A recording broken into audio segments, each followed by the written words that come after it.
first one is Bernie Sanders, who is a representative from Vermont. And Representative Sanders is, and I'm going to come right out and say this, a socialist. Hey, any socialists in the crowd? Yeah, I think. In view of recent events, that puts him way out in front, on the wave of the future, of course. But because he drives a Packard, no, it's just, because Representative Sanders is not technically a Democrat, he was unable to get into the Democratic caucus, which means he does not, among other things, get the secret decoder ring. He was, however, able to get into the Republican caucus. They'll take anybody. And no, they didn't take him either. So he couldn't get into any caucus. So we're talking about a caucus-free individual here, a caucusless person. And there was some speculation that this would make Representative Sanders fairly ineffective as a legislator, but he expects to have a pretty big impact, and he's already, in fact, won a coveted seat on the prestigious House Plumbing Committee's Subcommittee on Urinal Standardization. So there's a sense of fair play at work after all, I think. Representative Sanders, and the way this works is I'm going to pose a question for each of the freshman legislators, and they'll all pretty much disregard it, is my hope. Representative Sanders, our question to you is this. As a socialist, and therefore a person committed to taking the ill-gotten gains of the privileged classes and redistributing them to the oppressed, are you willing to share your reserved capital parking space? That's it.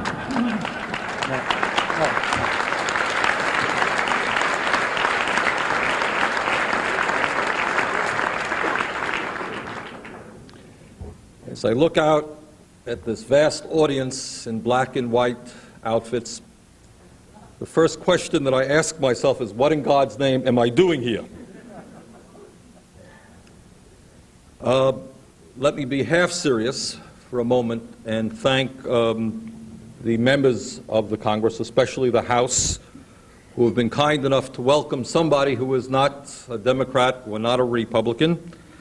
And despite the illusion, I have in fact been treated fairly, and I am delighted on that. Some may argue that the Banking Committee is not all that important, but I'm delighted to be on it in any case, given the collapse of the banking system.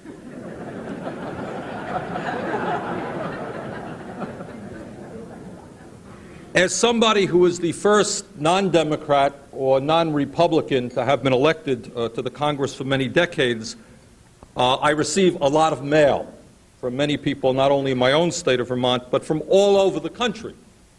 As you know, there is some disillusionment with Congress, and people see me perhaps as somebody who is a little different, and they write me letters, and they say, Bernie, what in fact does Congress do? And in the last week, having voted on 4 measures which won after vigorous debate and many one-minute statements, 423 to 0, I do sometimes wonder what Congress does do. And then there is the question that we get in the mail fairly often, which I have learned is of great sensitivity on the Hill, and that is, are these guys really worth $125,000 a year? See, no one is laughing up here, but that is, it is an issue of great sensitivity. Not as serious an issue, I gather, as the issue of parking spaces, and that there are many who would vote against the congressional pay raise but not give up their parking space. They have their priorities correct. Also, people write and they say, is it true that the Congress is wasting tens and tens of billions of dollars on frivolous activities, given the enormous problems facing this country? And people write those letters. So what I have done is, in order to answer the serious question addressed to me tonight, I have had my administrative assistant, my legislative director, we have used the congressional research staff, very good people there, to try to deal with this problem for the last several weeks. And that is, in fact, what my office has been doing. And despite all of that research and all of that work, we've been trying to come up with something funny, and we have not been able to do it, as you can see. As the sweat is pouring off of my face, we have not been able to come up with anything that's funny at all. But, as the gentleman who introduced me mentioned, see how far we are away from Washington. I don't even know the gentleman, I'm sorry. Obviously a household name here. But as was mentioned, all of us who are politicians hold the sacred right of totally ignoring the question and answering it in any way we want to. So with that political privilege, my response to the question is this. I am a radical. I am a democratic socialist. I'm proud of it, not ashamed of it.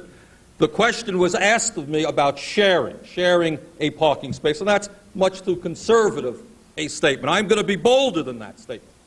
And I'm going to announce tonight, before this illustrious and important audience, that I will do more than share my space. What I intend to do is, at the right moment, at the appropriate moment, to give up my space totally. And I'm going to tell you when I'm going to do this, you see. When the United States Congress begins the process of breaking our dependency on the automobile,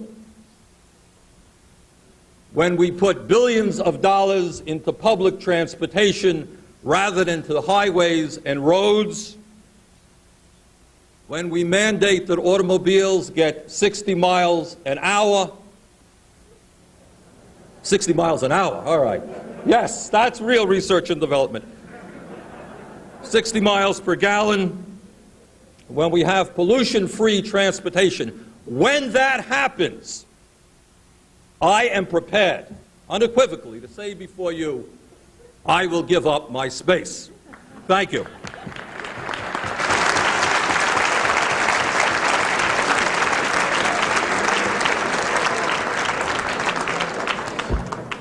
The hell with it, keep your space.